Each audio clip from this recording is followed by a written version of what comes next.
Aku pernah berpikir bahwa persahabatan sejati tak akan pernah retak, tak peduli seberapa dalam rahasia yang tersembunyi di baliknya.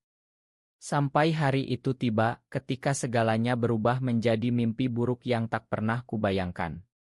Aku, Arka, harus meminta dokter menghapus kenangan tentang kelahiranku sendiri, hanya karena aku jatuh cinta pada Rea, sahabat masa kecilku yang selalu kujuluki si Alpa, lelaki kuat, tegas, yang semua orang kagumi sejak kami kecil di kampung kecil di pinggiran Yogyakarta.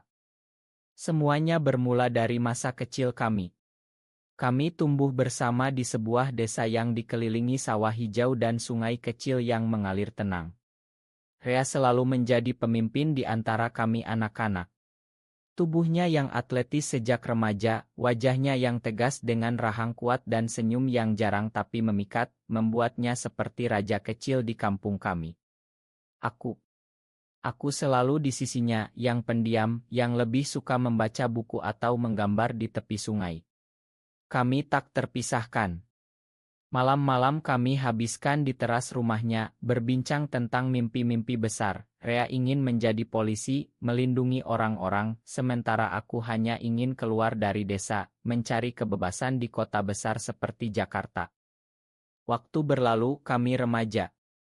Rea semakin alpa, populer di sekolah, pacaran dengan gadis-gadis cantik, tapi selalu kembali padaku untuk curhat. Kau satu-satunya yang mengerti aku, Arka, katanya suatu malam saat kami berbaring di atap rumahnya, menatap bintang-bintang. Aku merasakan getar aneh di dada saat tangannya menyentuh bahuku, tapi aku abaikan. Aku bilang pada diri sendiri itu hanya persahabatan. Di Indonesia ini, di tengah budaya yang begitu kuat menjunjung norma, bagaimana mungkin aku berpikir lain? Kami kuliah di universitas yang sama di Yogyakarta. Rea masuk akademi polisi, aku jurusan seni. Kami tinggal di kosan yang sama, berbagi kamar kecil dengan 2 tempat tidur.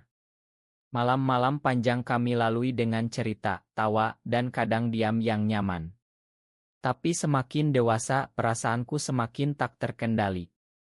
Aku menyadari aku menyukainya lebih dari sahabat. Setiap kali ia pulang dengan cerita tentang pacarnya, hatiku seperti diremas. Aku tersenyum mendengarkan, tapi dalam hati berdoa agar suatu hari ia melihatku seperti aku melihatnya. Suatu hari hujan deras mengguyur Yogyakarta.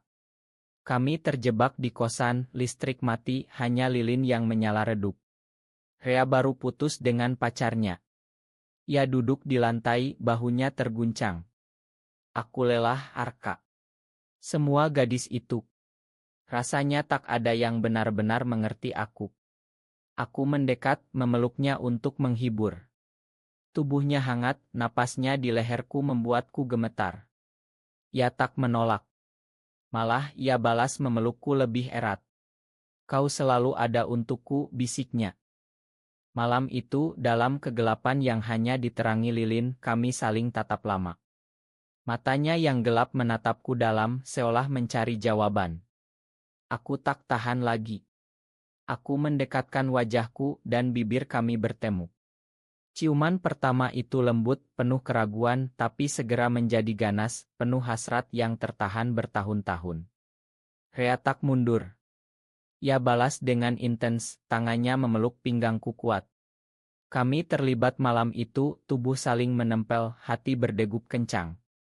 Tak ada kata-kata, hanya napas tersengal dan bisikan nama satu sama lain. Pagi harinya, dunia terasa berbeda. Rea tersenyum padaku, menyentuh tanganku di bawah meja sarapan. Ini rasanya benar, Arka. Aku bahagia tak terkira. Akhirnya, sahabatku membalas perasaanku. Kami mulai menjalani hubungan rahasia. Di depan orang lain, kami tetap sahabat biasa. Tapi di kosan, kami saling memiliki. Rea si Alpa menjadi lembut hanya untukku. Ia melindungiku, menciumku di malam sunyi, berjanji akan selalu bersama.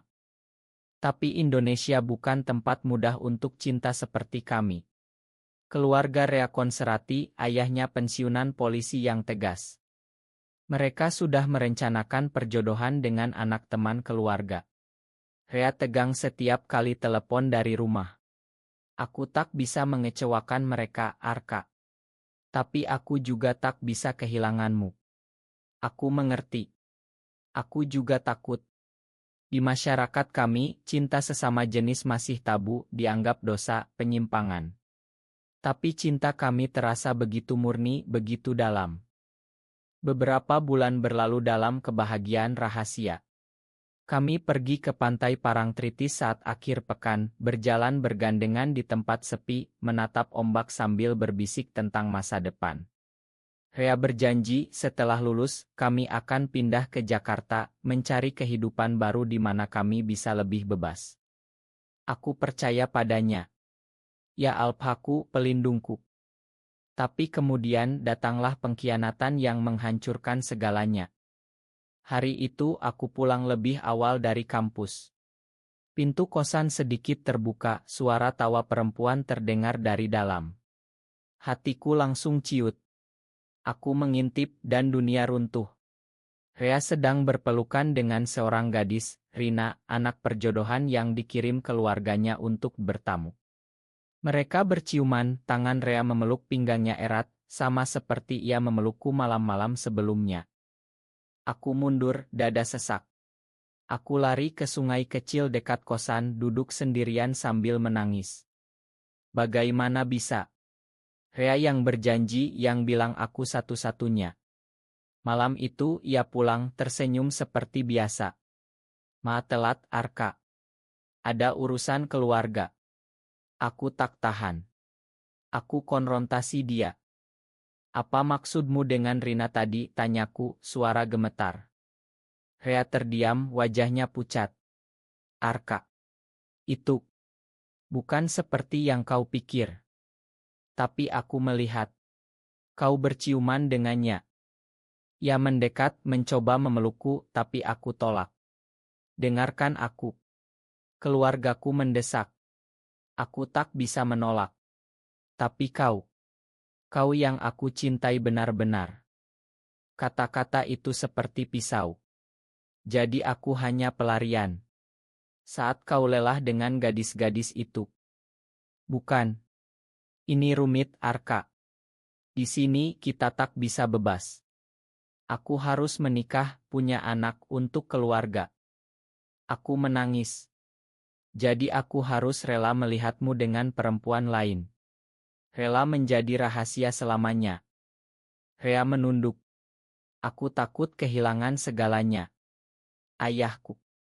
Kalau tahu, dia akan bunuh aku. Malam itu kami bertengkar hebat.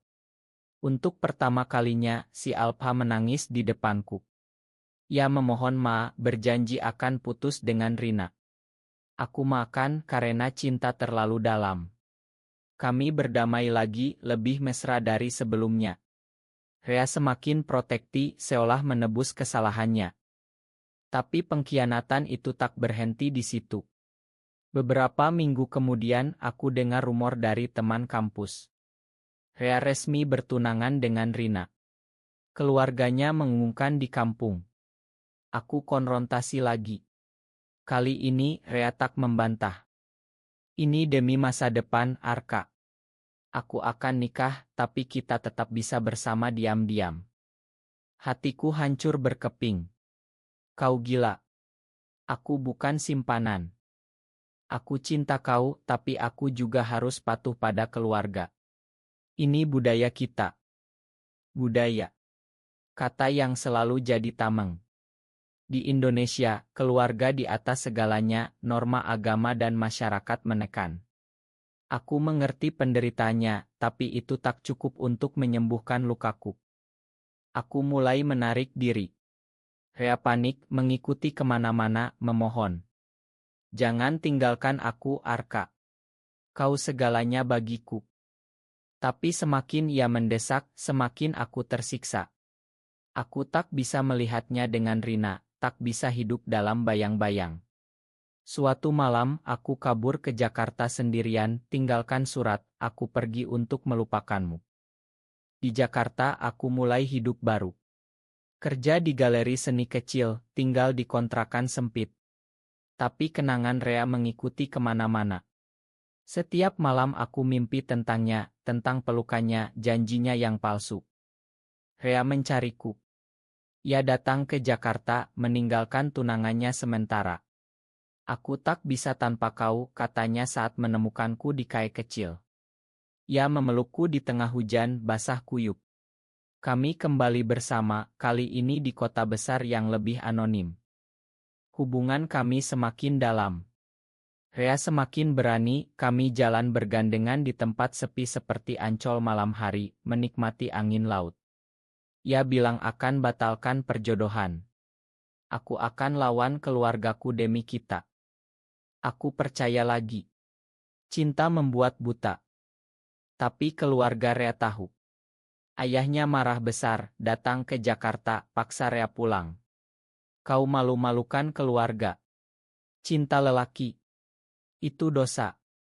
Rea gemetar, tapi kali ini ia membela. Aku cinta Arka, yah. Ini bukan pilihan. Ayahnya pukul dia, ancam lepas warisan. Rea pilih aku. Kami hidup bersama di Jakarta, Rea kerja sebagai satpam swasta, aku tetap di galeri. Kebahagiaan itu singkat. Masyarakat mulai bisik-bisik. Teman lama kampung tahu, rumor menyebar ke keluarga. Ibu Rea sakit, bilang karena malu. Rea mulai goyah. Malam-malam ia gelisah.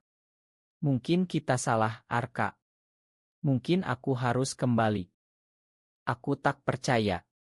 Setelah semua ini, aku tak mau ibu sakit karena aku. Pengkhianatan kedua. Rea pulang ke Yogyakarta, nikahi Rina demi keluarga. Aku sendirian lagi, tapi kali ini lebih hancur. Jakarta yang dulu jadi tempat pelarian, kini terasa seperti penjara. Aku tak bisa makan, tak bisa tidur. Kenangan Rea ada di mana-mana, di setiap sudut kota, di lagu-lagu yang kami dengar bersama, di aroma kopi yang ia suka. Aku mulai minum, mencoba melupakan, tapi semakin tenggelam. Teman-teman di galeri khawatir. Salah satu, Dita, sahabat perempuan yang tahu rahasiaku, bilang kau harus move on, Arka. Dia tak pantas. Tapi bagaimana move on dari cinta pertama, dari sahabat seumur hidup? Rea telepon sesekali, suaranya penuh penyesalan. Aku menikah, Arka. Tapi hatiku masih milikmu.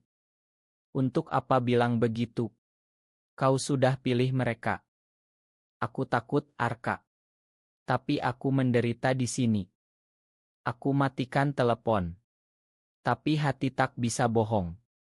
Aku masih cinta. Beberapa bulan kemudian, Rea datang lagi ke Jakarta. Wajahnya kurus, matanya merah. Aku tak bahagia dengan Rina. Pernikahan ini paksaan. Aku ingin kembali padamu. Aku lemah. Kami bertemu lagi di hotel kecil. Malam itu penuh air mata dan pelukan. Makan aku, bisiknya berulang. Aku makan.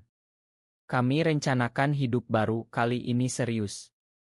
Rea ajukan cerai, meski keluarganya marah besar. Tapi saat proses cerai, keluarga Rina balas dendam. Mereka sebarkan rumor ke polisi tempat Rea dulu magang, bilang Rea punya hubungan terlarang. Rea dipecat, dicap memalukan. Rea hancur. Semua karena aku, Arka. Aku tak layak untukmu. Ia mulai menjauh lagi, bilang aku lebih baik tanpa dia. Aku pertahankan. Kita hadapi bersama. Tapi tekanan terlalu besar. Di masyarakat konserati, kami seperti musuh. Teman-teman menjauh, keluarga Rea kutuk kami. Suatu hari, tragedi datang. Ayah Rea serangan jantung, katanya karena stres akibat dosa anaknya. Rea salahkan diri sendiri. Ia datang padaku, menangis. Aku penyebab ayah sakit. Mungkin Tuhan menghukum kita. Aku peluk dia. Bukan salah kita mencinta. Tapi Rea semakin dalam depresi. Ia minum obat penenang, bilang ingin hilang saja.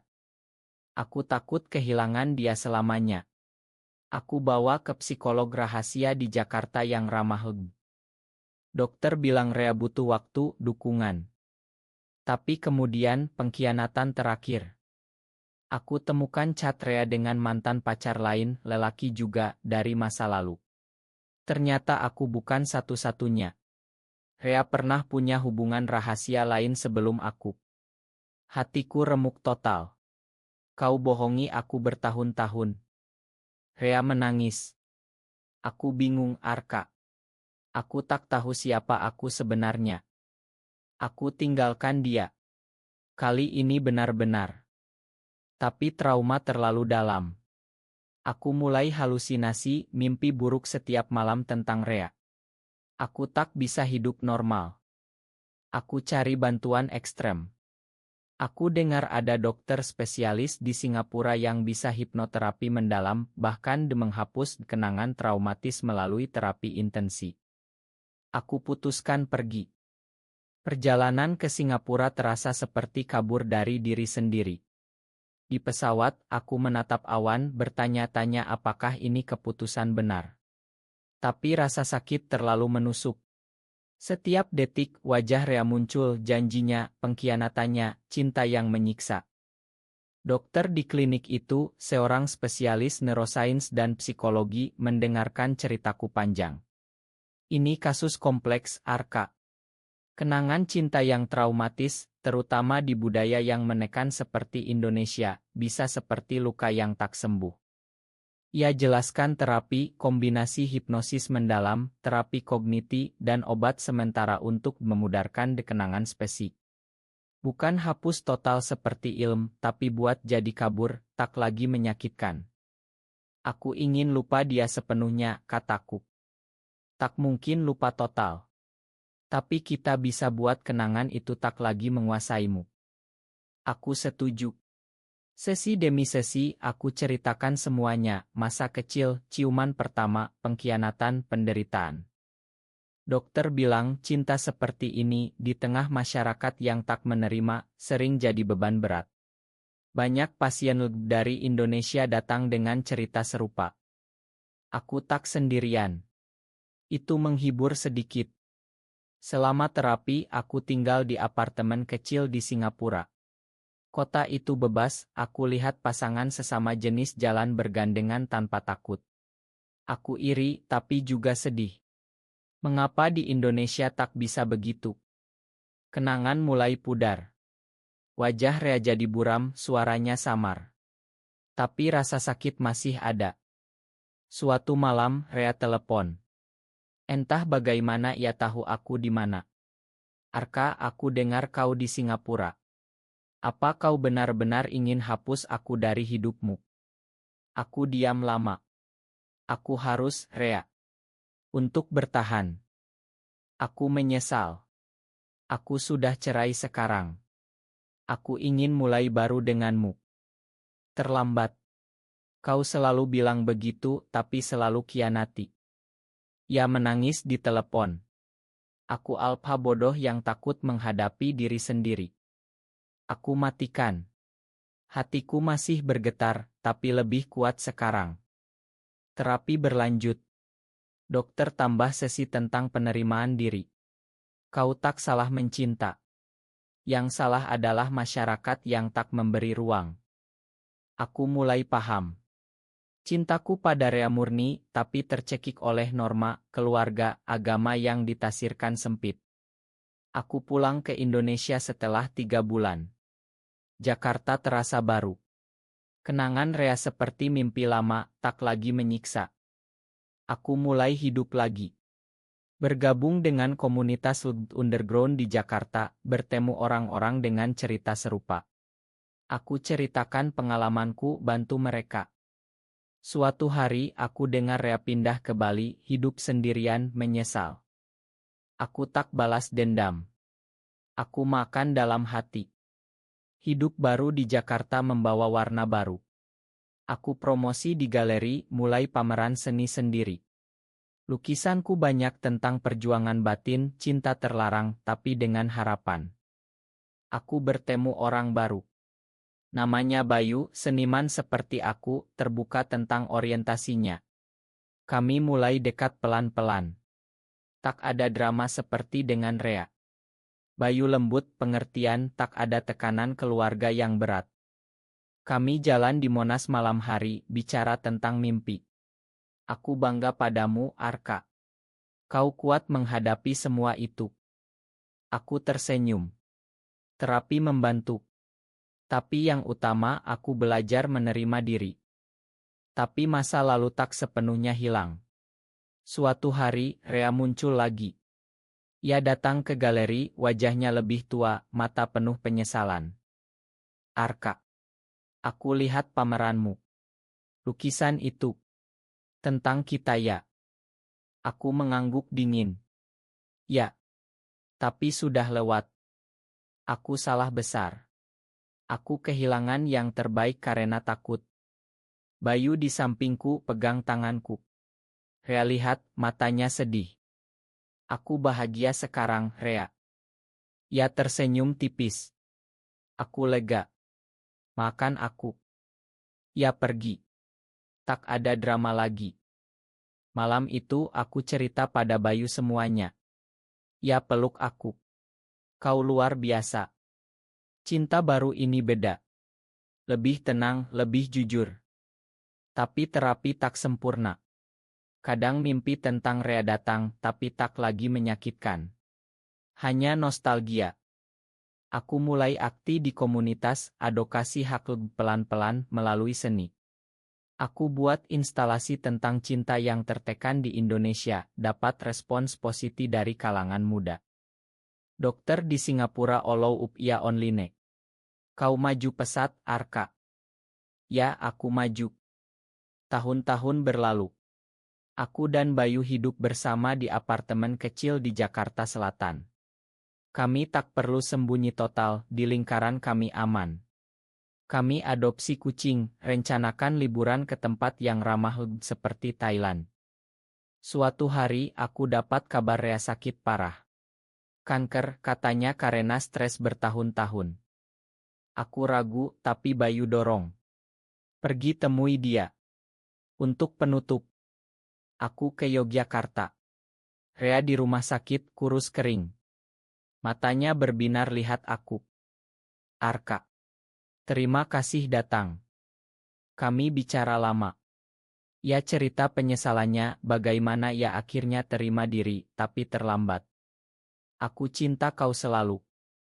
Maaf buat semua pengkhianatan. Aku pegang tangannya. Aku makan lama. Kau bagian dari hidupku yang buat aku kuat sekarang. Ia tersenyum damai. Beberapa minggu kemudian ia pergi. Aku menangis, tapi bukan karena sakit lagi. Karena penutup yang manusiawi. Kembali ke Jakarta, aku buat lukisan terakhir tentang kami, dua anak kecil di sawah, bergandengan dengan cahaya harapan di up. Pameran itu sukses besar.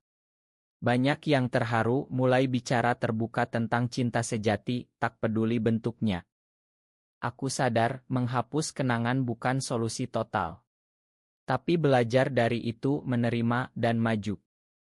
Di Indonesia yang perlahan berubah, aku harap suatu hari cinta seperti kami tak lagi perlu sembunyi atau hapus kenangan. Cinta, meski menyakitkan, adalah yang membuat kita manusia. Aku bahagia sekarang dengan Bayu, dengan diri sendiri. Dan kenangan Rea. Ia jadi bagian indah yang pudar, tapi ajarkan aku tentang pengampunan dan kekuatan. Hidup berlanjut, penuh harapan.